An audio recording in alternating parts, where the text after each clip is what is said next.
250-300 বছরের। প্রথমত এখানে জঙ্গল ছিল, তো সেই জঙ্গলের মধ্যে বন্ধুরা, আজকে শিব চতুর্দশী। তো আমরা গ্রামে থাকি, আর খুব পুরনো শিব মন্দির আছে আমাদের গ্রামে। শিব চতুর্দশীতে যে যারা ব্রতীরা আছে তারা পুজো দিতে আসবে, বা কেমন কি সাজানো হয়েছে আপনাদের একটা ছোট্ট ভিডিও দেখাবো। চলুন গ্রামের রাস্তা ধরেই যাই। গ্রামের রাস্তা এলোমেলো রাস্তা, এই রাস্তা দিয়েই যাব।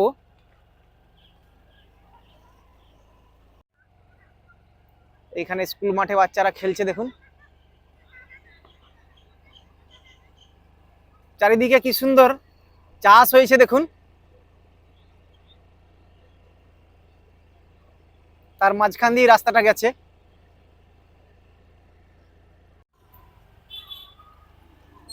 ছোট্ট একটা বাজার, বাজারের মাঝখান দিয়ে রাস্তাটা আছে। কি সুন্দর বাজারটা, আমাদের এখানে ছোট বাজার, খুব ছোটই বাজারটা।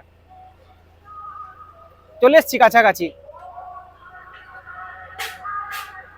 শিবায়, ওম নমঃ শিবায়, ওম নমঃ শিবায়।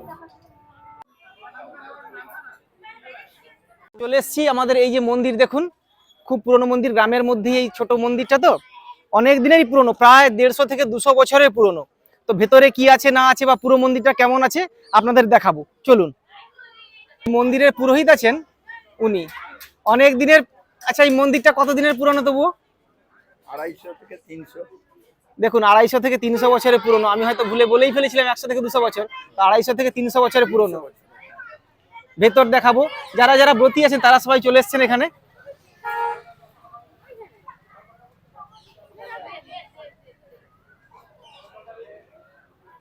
চলুন ভেতরটা দেখাই আপনাদের। কি সুন্দর সুন্দর সব মূর্তি রাখা আছে, চলুন ভেতরে যাই।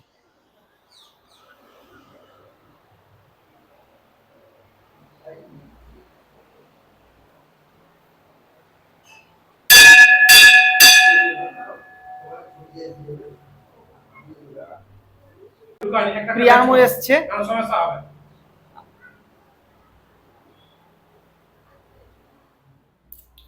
দেখুন ভেতরে এসেছি, সামনে ওইখানে হচ্ছে মায়ের মূর্তি। এখানে মায়ের মূর্তি রাখা আছে, কি সুন্দর দুর্গা মায়ের মন্দির।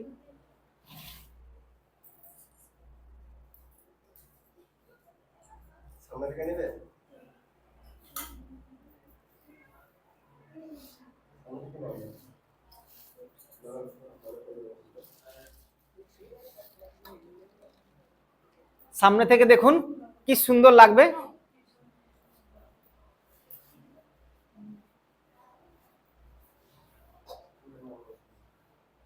উপরে কি আছে ওইখানটাতে?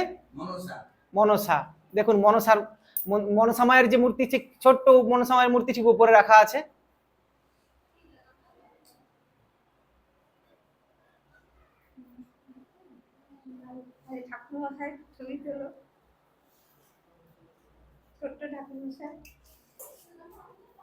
যেহেতু শিব চতুর্দশী, তাই যারা ব্রতীরা আছে তারা সবাই এখানে চলে এসছে এক এক করে। আরো অনেক ভিড় হবে, তো আমি যখন এসছি মোটামুটি সবাই এসে গেছে।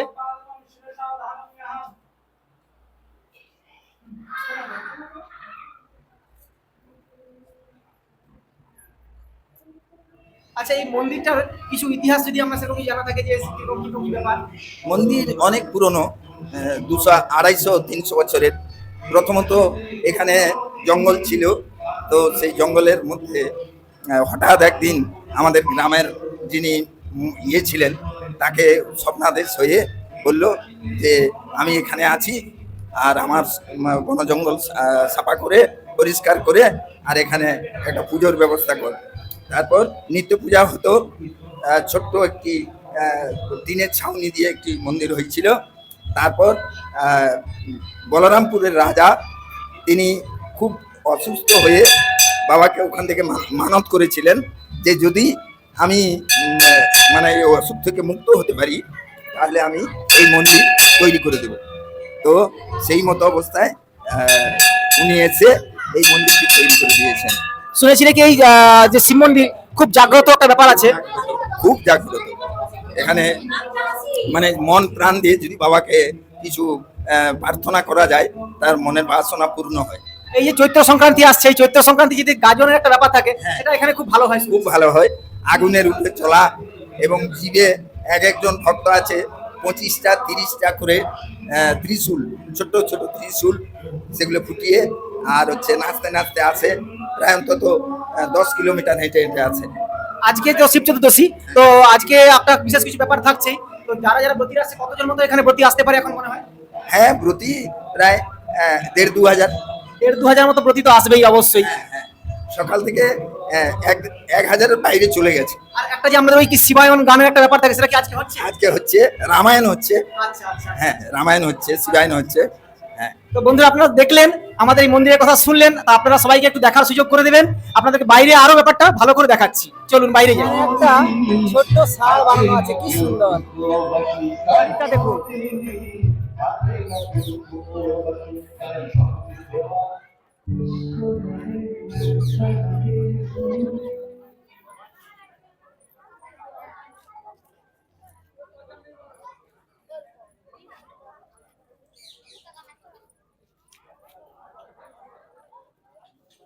আমার সঙ্গে প্রিয়াম এসছে, তো আপনারা প্রিয়ামের কথা শুনুন, কেমন লাগলো? আমার খুবই ভালো লেগেছে। আর এখানে আমার খুবই ভালো লাগে। আমরা আজকে এখানে এসেছি, তো আজকে খুব আনন্দ হচ্ছে। এই যে পুকুরের ঘাটটা দেখছেন, তো এইটার একটা ইতিহাস আছে, সেই ইতিহাসটা আপনাদের বলছি। চৈত্র মাসের ঠিক সংক্রান্তির সময় যখন এইখানে আমাদের গাজন হয়, তো এই ঘাটটাতেই যারা যারা ভক্তরা থাকে তারা এসে স্নান করেন, বা এখানে ওই জীবের মধ্যে যে কাঁটাগুলো থাকে সেই কাঁটাগুলো ফোটানো হয়। সবাই কিন্তু এই পুকুরটাতে এসেই বাবার নাম স্মরণ করেই মাথাতে জল নেয়, এবং আস্তে আস্তে দেখি ওনাদের যে কাঁটাগুলো দিয়েছিলেন সেই কাঁটাগুলো আস্তে আস্তে করে জীব থেকে তোলার পরে আর একদম রক্ত রক্ত কিছু বেরোবে না, পরিষ্কার হয়ে যায়।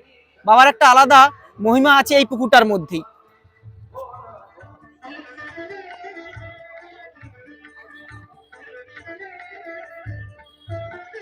ধারায় মিশি ভাব সাধনার মহাসাগর